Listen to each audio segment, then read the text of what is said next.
छात्र, आज हम इयत्ता 8वीं कक्षा विषय हिंदी इस विषय का पाठ 9वां अनमोल वाणी यह काव्य सीखने वाले हैं।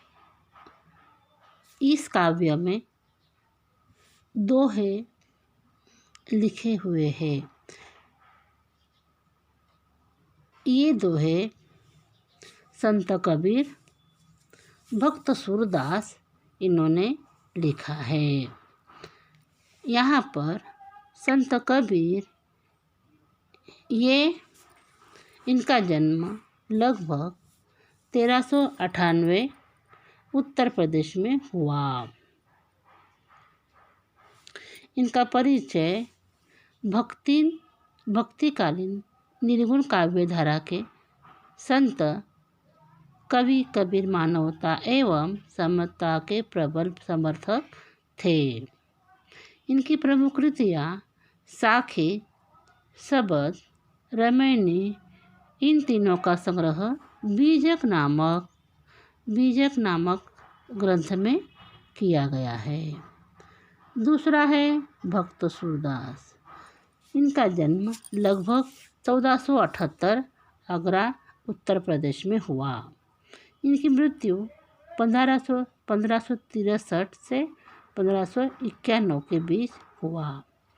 परिचय सूरदास जी वात्सल्य रस के सम्राट माने जाते हैं। आपका नाम कृष्ण भक्ति धारा को प्रभावित करने वाले कवियों में सर्वोपरि है। इनकी प्रमुख कृतियाँ सूरसागर, सुरसारावली, साहित्य लहरी, नल दमयंती आदि हैं।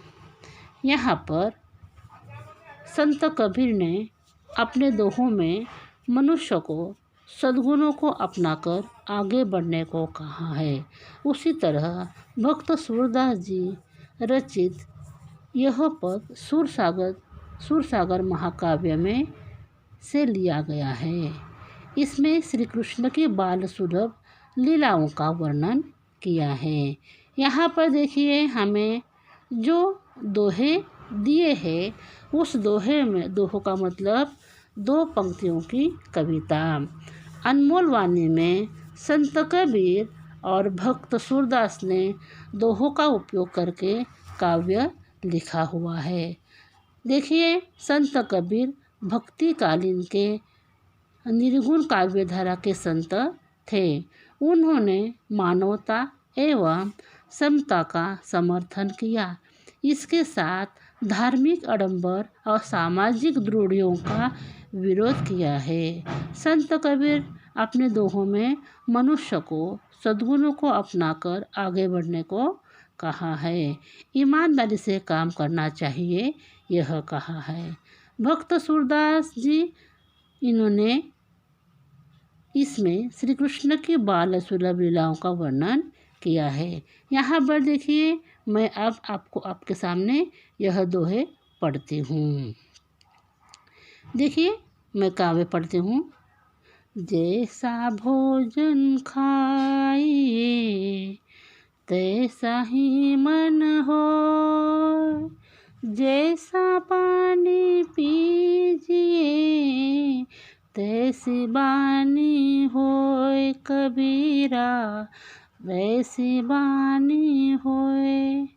ऐसी बानी बोलिए मन का आपा खोए, औरन को शीतल करे, आपो शीतल होए कबीरा, आपो शीतल होए। बुरा जो देखन मैं चला, बुरा न मिलिया कोई, जो दिल खोजा अपना, मुझसा बुरा न कोई कबीरा, मुझसा बुरा न कोई। यहाँ इस काव्य का मैं अर्थ बताती हूँ। देखिए, जैसा भोजन खाइए तैसा ही मन होए। यानी कि हम जो आहार खाते हैं, हम जो भोजन करते हैं, उसी तरह हमारा मन होता है। जैसा पानी पीते हैं वैसा ही हम बोलते हैं। यहाँ पर कवि ने कहा है कि हमें सात्विक आहार खाना चाहिए, यानी कि हमें बाहर का नहीं खाना चाहिए। जो आपकी माताजी घर में जो भोजन पकाती है वही हमें खाना चाहिए। देखिए, आपकी माताजी जो भोजन करती है, पकाती है, वो अपना पूरा प्यार उस भोजन में डालती है और वो पूरा ध्यान डालकर पकाती है, वही हमें खाना चाहिए। देखिए, जब पानी आता है तो आपकी माताजी जो पीने के बर्तन होते हैं, पानी जो भरना है वो पूरी तरह से साफ़ सुथरा भर के वो पानी भरती है। यानी कि हमें अपने घर का पानी इसका उपयोग करना चाहिए, बाहर का नहीं करना चाहिए।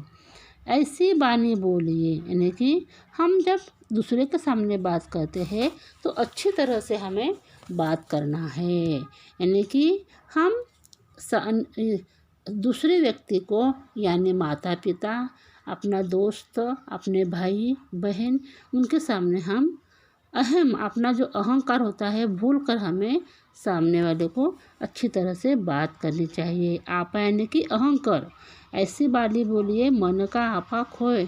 हमें हमारे मन में कुछ भी किंचित सा भी अहंकार न रखते हुए हमें अपने सामने वाला जो व्यक्ति है, जो उनको हमें अच्छी तरह से प्यार से बात करनी चाहिए।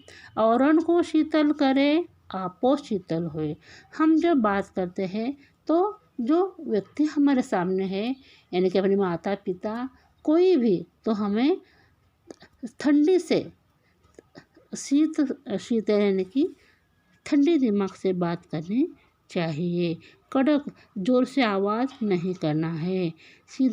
सीधा तरीके से हम बात करनी है, यानी कि जो सामने वाला वो हमारी बात सुनता है तो उससे भी हमारी बात सुनकर वो खुशी होना चाहिए। यानी जब वो सामने वाला खुशी से हमारा जो बातचीत है वो सुनता है, वो जब खुश होता है तो हमें भी अच्छा लगता है। यानी कि हमें अच्छी तरह से सबको बातचीत करना है, किसका भी मन हमें दुखाना नहीं है। बुरा जो देखन मैं चला। संत कबीर जी कहते हैं कि जब मैं लोगों में बुराई देखने के चला पर मुझे कोई नहीं मिला, मुझे कोई भी नहीं मिला। मैं लोग बुराई करते हैं, कोई बुरा है ये देखने के लिए मैं चला पर मुझे कोई भी नहीं मिला। जो दिल खोजा अपना, जब मैं खुद के दिल में झांका तो मुझसे बुरा न कोई, यानी कि मैं खुद ही बुरा हूँ, मुझे कोई भी व्यक्ति बुरा नहीं मिला। यानी कि हम जब दूसरों को उनके गुण दिखाते हैं, उनके अवगुण दिखाते हैं तो हमें किसी को भी नहीं दिखाना चाहिए। पहले हम जो बात करते हैं वो हम अच्छी तरह से बात करते हैं, यह सोचना है, सोचकर हमें सामने को बात करना पड़ता है। हम हमारे दिल में कुछ ऐसा रखकर हम सामने वाले को कुछ बात करते हैं तो वही भी हमको इस तरह से बात करता है। यानी कि हमें किसी का मन दुखना नहीं चाहिए, इसी तरह से बात करना चाहिए। हम दूसरों को बुरा नहीं करना चाहिए, दूसरों की बुराई नहीं करनी चाहिए। इस कविता में संत कबीर जी ने हमें यह कहा है। अब देखिए भक्त सूरदास, इन्होंने क्या कहा है। वो श्री कृष्ण अपने माता जी से कहते हैं कि माई मेरी चोटी ये अभी तक नहीं बढ़ रही और भाई की चोटी लंबी जाड़ी है, ऐसा इस कविता में, इस काव्य में लिखा है। मैं पढ़ती हूँ। मैया कबही बढ़ेगी चोटी, मैया कबही बढ़ेगी चोटी, किती बार मोही दूध पियत भई, यह अजहू है छोटी। तू जो कहती बलकी बेनी जो हवे हवे है लांबी मोटी, काचो दूध पियावत पची पची, देत न माखन रोटी। सूर श्याम चिरजीवी हो दे चिरजीव दो भैया, हरि हरदर की जोटी। यहाँ पर श्री कृष्ण जी अपने माता जी से कहते हैं, माता मेरी चोटी कब बढ़ेगी? मैं अभी बहुत सारा कच्चा दूध पी कर भी मेरी चोटी छोटी की छोटी रह गई। मैं बहुत दूध पीता हूँ।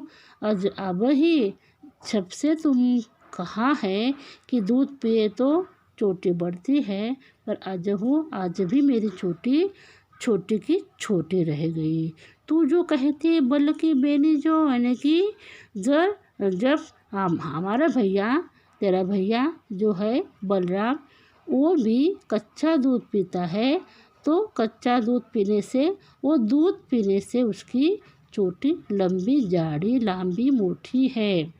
तो का तू भी उसी तरह से काचो दूध पियावत पची पची, यानी कि तुम भी कच्चा दूध रोज़ पीते जाओ और तुम्हारी भी चोटी बढ़ेगी। तू ऐसा कहकर मुझे कच्चा दूध पिलाती है, पर तू मुझे कभी माखन रोटी खाने नहीं देती। माया कब ही बढ़ेगी चोटी। सूर श्याम सिर जीवी दो भैया, हरि हरधर की जोटी। भक्त सूरदास कहते हैं कि सूर श्याम दोनों भाई चिरंजीवी हो, दोनों भाई एक दूसरे को अच्छी तरह से, हरि हरधर की जोड़ी यानी कि दोनों भाइयों की जोड़ी सदा खुशी रहे, ऐसा इस कविता में, काव्य में भक्त सूरदास जी ने कहा है। देखिए इस पाठ में उन्होंने हमें सबसे साथ अच्छा तरह से बात करनी चाहिए और हमें सात्विक आहार खाना चाहिए। हमें सबको सीधी तरह से बात करना चाहिए। जब हम बात करते हैं तो सामने वाला हमें हमारी वाणी सुनकर वो खुश होना चाहिए। हमें किसकी भी बुराई नहीं करनी चाहिए। हम जब दूसरों की बुराई करते हैं तो हम भी बुरे होते हैं। इसीलिए हम आज से सीखना है कि हम किसी का मन नहीं दुखाना है, किसी को बुरा नहीं समझना है। उसी तरह से यहाँ पर हम माता पिता का सम्मान करना चाहिए, भाई बहन का सम्मान करना चाहिए। हमारी माता जो कहती है वो हमें सुनना चाहिए। इस काव्य से हमें यह सीख मिलती है।